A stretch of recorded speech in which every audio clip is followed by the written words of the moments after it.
The nation's largest cattle ranching group files suit to halt the EPA's endangerment finding. We'll tell you what their beef is coming up.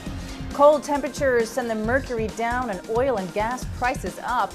And environmentalists say they are polluting the Great Lakes. EPA reaches a decision on what to do with ships that don't meet federal standards. From the Energy News Center in Washington, D.C., this is the Energy Report with Susan McGinnis. Good afternoon, I'm Susan McGinnis. Thanks for joining us for the Energy Report. The EPA's controversial endangerment finding just received its first legal challenge. The National Cattlemen's Beef Association has filed lawsuit in D.C. Circuit Court, hoping to halt the EPA's plans to regulate greenhouse gas emissions under the Clean Air Act. Clean Sky's Dan Goldstein is in the newsroom with more. Dan.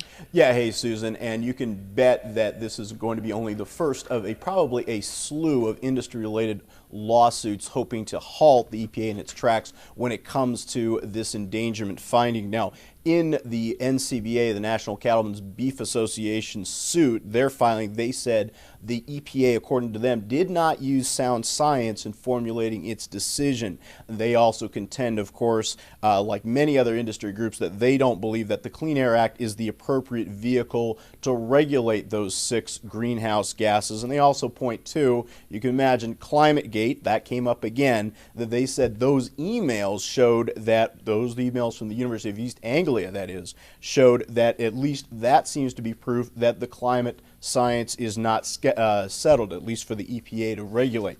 Now, this is not the first time, Susan, that farmers have clashed with the EPA. Farmers clashed during the Waxman-Markey bill markup, especially the USDA, or at least farmers won an agreement that the USDA, not the EPA, would oversee agriculture-related carbon offset programs, and that was a big part to do with Colin Peterson, who's the House Agriculture Committee chairman. He won that concession, threatening basically to pull the support of 20-plus farm state Democrats who wouldn't vote for the bill otherwise unless that protection was in there. And their concern, obviously, today is that if this goes the regulatory route, that protection that was worked into the Waxman-Markey bill, Susan, may not be in there if the EPA regulates. Now, what does this have to do with the cattlemen? Now, I'll tell you, methane.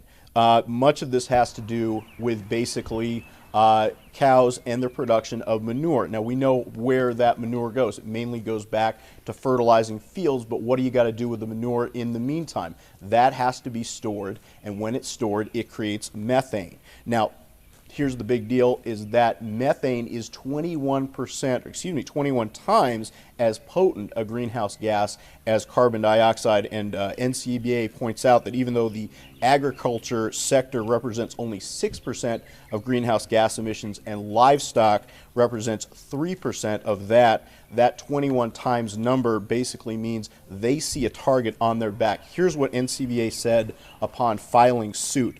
Basically, because of this rule, quote, EPA will only be able to tell farmers that they can only emit a certain level of greenhouse gases. If they go over that amount, they can incur severe penalties and be forced to curtail production. That, of course, is from the EPA, from the NCBA's chief legal counsel. This, of course, is just one of a slew of efforts, probably on the most part of industry and Republicans, to halt what they see as the EPA's remorseless march to regulating greenhouse gas under the Clean Air Act, under the endangerment findings. Susan, we'll probably see Senator Lisa Murkowski of Alaska next month try to halt this with the basically preventing the EPA from going forward with a resolution, almost a sense of the Senate resolution, disapproving of what the EPA is doing with the greenhouse gas emissions, with the endangerment finding.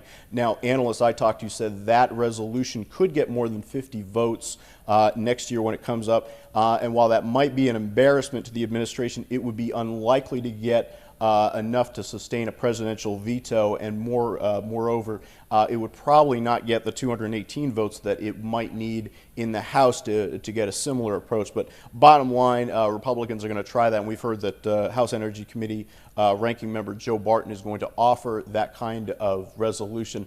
That being said, the news about the NCBA's suit is probably just a slew of many other lawsuits that are going to come down the pike. And I talked to some industry analysts today, and they said this may be their only recourse because they don't have a legislative option. They don't have the power to force the votes, especially in Congress, Susan. Right. So many efforts, Dan, to halt EPA. What does the agency say in response? Yeah, well, the EPA was in the process of getting back to us when we went to air, but here's what we do know. The EPA has long said, Susan, that they believe that the science is sound and that it will hold up in court. And obviously, they have the 2007 Supreme Court ruling in their back pocket as precedent, Susan. Right. All right, Dan Goldstein, thank you. You bet. Meanwhile, cold temperatures are sending oil and natural gas prices higher. Oil hit a 7-week high, rising above $79 a barrel today. Crude has more than doubled over the last year since it slumped down to that $32.70 a barrel in January. Oil settled today $78.72 a barrel, up 67 cents. Natural gas rising 33 cents up to $5.97 per thousand cubic feet.